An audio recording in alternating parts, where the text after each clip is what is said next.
इस आदर्श और पवित्र माँ भगवती की इस पावन भूमि को प्रणाम।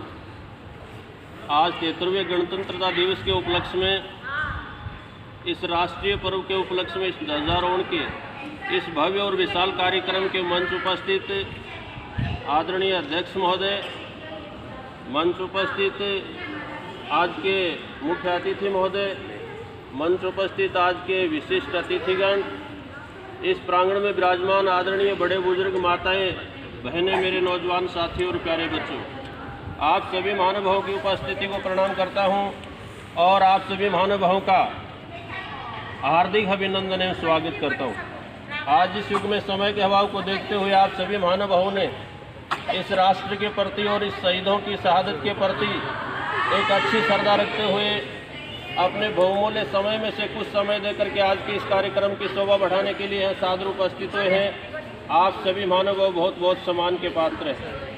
आज हमारा और आप सभी महानुभावों का एक परम सौभाग्य है कि आज हमारे को एक राष्ट्रीय पर्व के उपलक्ष्य में उपस्थित होने का मंच, उपस्थित हमारी महान विभूतियों से कुछ देश के प्रति मार्गदर्शन लेने का, ऐसे शुभ अवसर पर राष्ट्र के प्रति कुछ दृढ़ संकल्प और प्रतिज्ञा लेने का एक सुनहरा अवसर मिला है।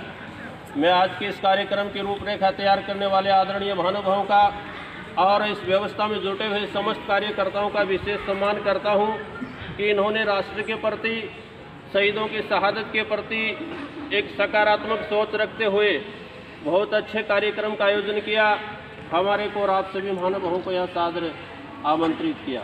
समय के अभाव को देखते हुए मैं आप लोगों का ज़्यादा समय नहीं लेना चाहूँगा, लेकिन ऐसे शुभ अवसर पर कुछ संक्षिप्त शब्दों में संबोधन करने की अनुमति लेना चाहूँगा। मैं आप सभी को पता है कि इस दिन को पाने के लिए हमारे देश के कई हजारों और लाखों वीर शहीद हुए थे। इस दिन का हमारे जीवन में एक बहुत बड़ा महत्व है। हमारे को भी एक दृढ़ संकल्प और प्रतिज्ञा लेनी चाहिए और उन शहीदों के प्रति अपनी संवेदना व्यक्त करनी चाहिए। आज जिन लोगों ने, जिन शहीदों ने अपने घर को छोड़ने के बाद में अपने घर का मुंह तक नहीं देखा था, मैं आपसे प्रश्न करना चाहूँगा, क्या उनको कोई व्यक्तिगत स्वार्थ था? क्या कोई आर्थिक प्रलोभन था? कोई राजनीति का प्रलोभन था? उनके सिर्फ देश के प्रति स्वाभिमानी का रंग था। आज ऐसे पर्व पर एक सबसे बड़ा जो दुख का विषय है, हम उनकी शहादत को और उनकी प्रेरणा लेना तो बहुत बड़ी बात है।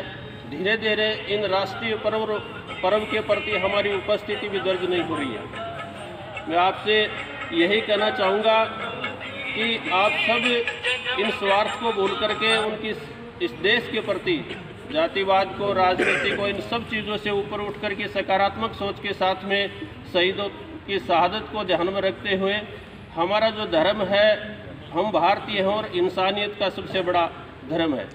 मैं दो शब्द, आजकल जो समाज में, परिवार में, इस देश में जो अराजकता फैल रही है, वो एक छोटा सा शब्द है पूछ, जो जानवरों में एक शारीरिक अंग है और मनुष्य जाति में एक मानसिक रोग है कि परिवार में, समाज में, क्षेत्र में, देश में मेरी पूछ होनी चाहिए।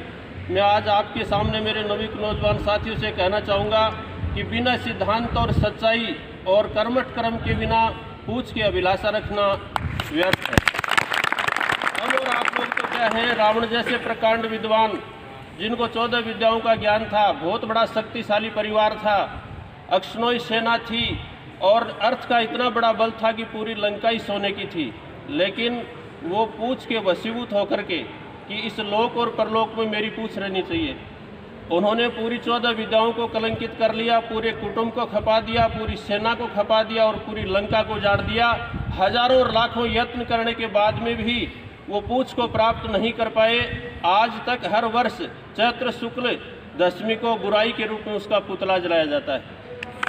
उसके विपरीत हनुमान जी, जिसके पूछ शारीरिक अंग था और वो भी पीछे थी, सिया हरण हुआ।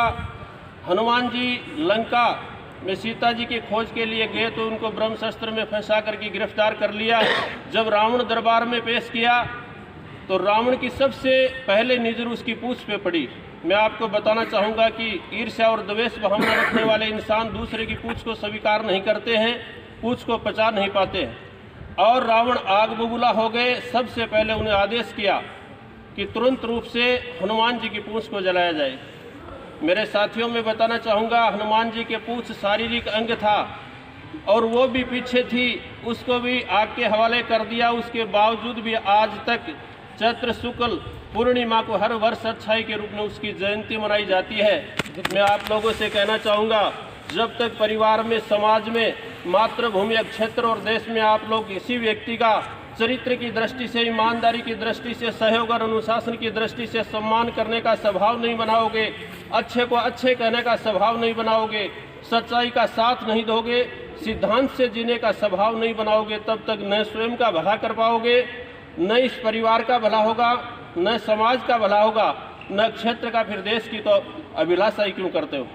मैं दृढ़ विश्वास के साथ में कह सकता हूँ कि जिस दिन आप लोग अच्छे को अच्छे कहना सीख लिया, सच्चाई का साथ देना सीख लिया और सिद्धांत से जीने का स्वभाव बना लिया, उस दिन से आपको पूछ के पीछे पीछे भागने की दरकार नहीं पड़ेगी, सब तो ही पूछ आपके पीछे पीछे चलिए। बहुत बढ़िया। मैं समय के अभाव को देखते हुए यही कहना चाहूँगा कि पूछ की अभिलाषा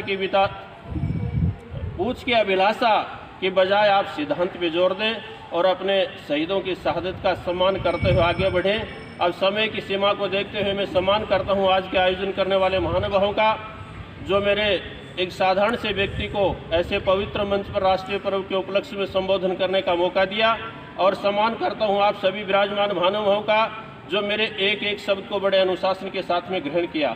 समय के अभाव को देखते हुए मेरे शब्दों को विराम देता हूँ। जय हिंद और जय भारत। जय भारत।